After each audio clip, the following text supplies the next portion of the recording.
Ya, langsung saja kita ingin mengulas nih ya soal upaya-upaya yang tentunya oleh Pak Menteri sudah sampaikan tadi di segmen sebelumnya. Nah, khawatirnya Pak, ini tidak mengikut sertakan atau tidak melibatkan beberapa pihak yang mungkin selama ini concern terhadap dunia pendidikan ini. Banyak Pak, LSM kah itu, organisasi kah itu, dan lain sebagainya. Nah ini Pak, apakah mereka ini dilibatkan juga gitu loh? Iya, 1 bulan sejak saya dilantik itu saya aktif ke sana kemari menjadi pendengar, Mas Arief. Saya mendengar, membaca aspirasi masyarakat, dan menyelenggarakan berbagai forum yang di situ kami hadirkan mereka yang pro UN atau yang kontra UN. Termasuk zonasi juga? Zonasi juga. Kami baca-baca juga artikel di media, termasuk di medsos, termasuk juga siaran-siaran di TV. Concern juga ya dengan medsos ya Pak? Harus dong. Sekarang kan eranya sudah era begitu. Betul, era digital, era kan cyber. Kita juga harus mendengar mereka yang selama ini tidak didengar. Nah, dengan membaca medsos itu kita bisa tahu, karena mereka bukan tokoh, mereka bukan public figure, tapi mereka punya pendapat. Nah, karena itu maka saya juga mengikuti perdebatan di media sosial, termasuk artikel-artikel mulai dari media nasional yang besar, sampai mereka yang baru belajar menulis, itu saya baca. Karena ini bagian dari menyerap aspirasi. Kuat ya Pak bacanya ya Pak? Ya harus. Pedes Pak levelnya Pak itu Pak? Lumayan. Dan saya berterima kasih kepada masukan-masukan masyarakat itu, karena di antara ciri demokrasi yang sehat itu kan civic participation in public life.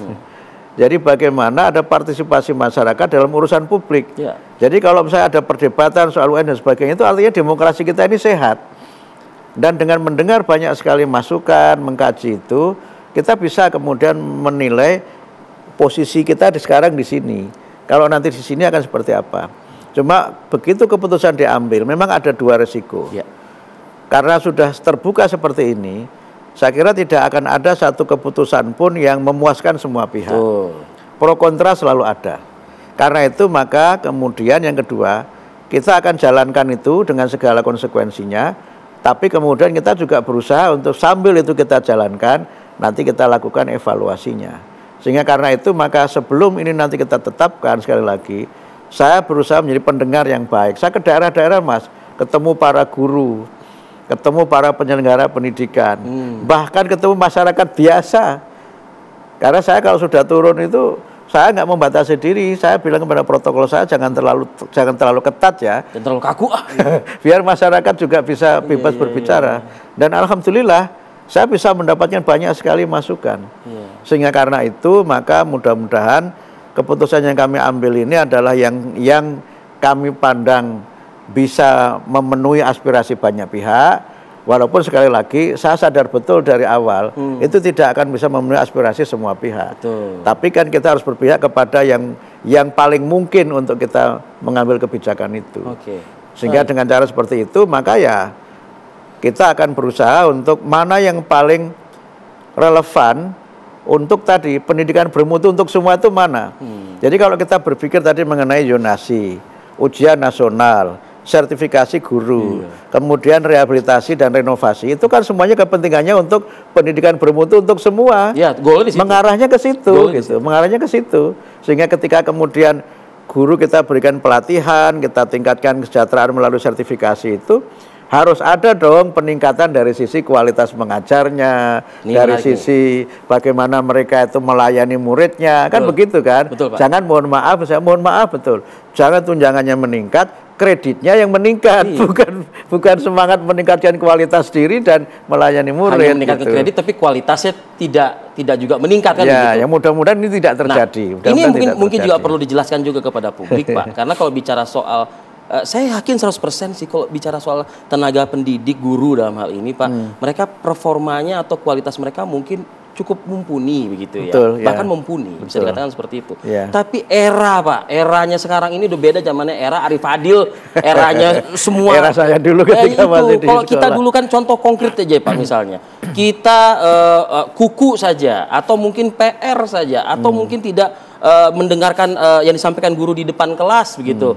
Itu kalau nggak kapur melayang Pak ke kita ya kan. Terus kalau nggak juga nanti kita dikeprek pakai penggaris. Nah zaman sekarang hal itu dilakukan Digitalnya naik Pak, upload langsung. Iya. Dan nanti lapor ke orang tuanya bukan malah ke sekolah, ke kantor polisi Pak. Iya. Nah guru kan terancam dengan kondisi Ya, ini. memang itu sekarang menjadi tantangan kita bersama-sama ya. Jadi karena itu maka kami berusaha untuk yang pertama komunikasi antara guru, sekolah dengan orang tua ini memang harus kita perbaiki.